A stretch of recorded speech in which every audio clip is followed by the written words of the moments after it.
Hi అండి, అందరూ ఎలా ఉన్నారు? బాగున్నారా? నేను బాగున్నానండి. ఫస్ట్ అయితే నెయ్యి వేసుకుంటాను. పప్పు కాబట్టి పాలకూర పప్పు అదిరిపోయింది. నేను వెల్లుల్లిపాయ పోపు పెట్టుకున్నాను, ఇంగు పోపు పెట్టుకున్నాను. పాలకూర పప్పుని నేను ఒరుగులేసి చేశాను, మామిడికాయ ఒరుగులేసి చేశాను. అదిరిపోయింది. అబ్బబ్బబ్బా ఎంత బాగుందంటే మీకు చూస్తుంటేనే తెలిసిపోతుంది కదా. నేను కలుపుతుంటేనే మీకు నోరు ఊరిపోతుంది కదా. మరి ఇంకెందుకు ఆలస్యం, నేను తప్పకుండా షేర్ చేశాను. తప్పకుండా చూడండి, చేసుకోండి.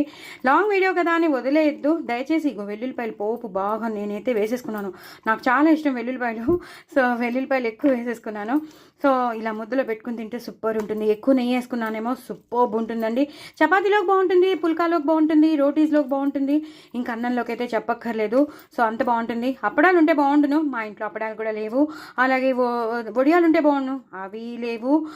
చల్లమిరపకాయలు ఉంటే బాగుండు, అవి లేవు. బట్ ఆల్సో నేను ఆలూ ఫ్రై చేశాను. సో ఆలూ ఫ్రై దీని రెసిపీ కూడా నేను మీకు షేర్ చేస్తానండి. ఆలూ అండ్ అరటికాయ ఫ్రై చేశాను.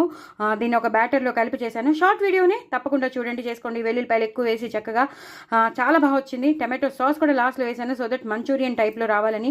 ఇది ఇలా నంచుకుని తినేస్తాను. చాలా చాలా బాగుంటుంది. సైడ్ డిష్గా కూడా పనికొస్తుంది, మెయిన్ కోర్స్గా కూడా పనికొస్తుంది. దీని రెసిపీ నేను మీకు షేర్ చేస్తున్నాను. తప్పకుండా చూడండి, చేసుకోండి. పిల్లలు అయితే చాలా చాలా ఇష్టపడతారు. ఎప్పుడు ఇదే చేయమ్మా, ఇలాగే చేయమ్మా అని అడుగుతారు. మళ్ళీ చేయించుకుని మరీ తింటారు. అంత వదిలిపెట్టరు. మీకు అసలు శ్రమ ఉండదు, అన్నం పెట్టడానికి శ్రమ ఉండదు, అంత బాగుంటుంది.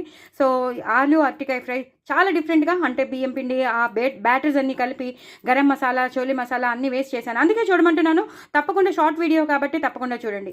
ఇది మాత్రం అదిరిపోయిందండి. సూపర్ వచ్చింది. మా పాలకూర పప్పు అదిరిపోయింది. నాకైతే చాలా ఇష్టం పాలకూర పప్పు. కొత్త ఆవకాయ ఉంటే కొత్త ఆవకాయ కూడా నంచుకుంటాను. అలాగే పుట్నాల పప్పు పొడి నేను చేశాను. సో అది కూడా చాలా చాలా బాగా వచ్చింది. వంకాయ పచ్చి పులుసు ఫ్రిడ్జ్లో ఉంది, అది కూడా నేను తీసుకుంటాను. సో అయిపోతుంది, ఇవాళకి లంచ్ అయిపోతుంది. మీరు తప్పకుండా నా ఛానల్ని సబ్స్క్రైబ్ చేసుకోండి, సపోర్ట్ చేయండి. చాలా టెంప్టింగ్గా ఉన్న రెసిపీస్ మీరు వదిలిపెట్టద్దు. తప్పకుండా చేసుకోండి, ఎంజాయ్ చేయండి. నా ఛానల్ మాత్రం సబ్స్క్రైబ్ చేసుకోవడం అసలు మర్చిపోవద్దు. చూసారు కదా, ఇలా నోట్లో పెట్టేసుకోవడమే. చాలా చాలా బాగుంటుంది. ఇది మాత్రం వదిలిపెట్టద్దు. దీని రెసిపీ కూడా పంపిస్తున్నాను, దీని రెసిపీ పంపిస్తున్నాను. చక్కగా చేసుకోండి, చక్కగా చేసుకోండి. నాకు కామెంట్ బాక్స్లో పెట్టండి. బాయ్ అండి.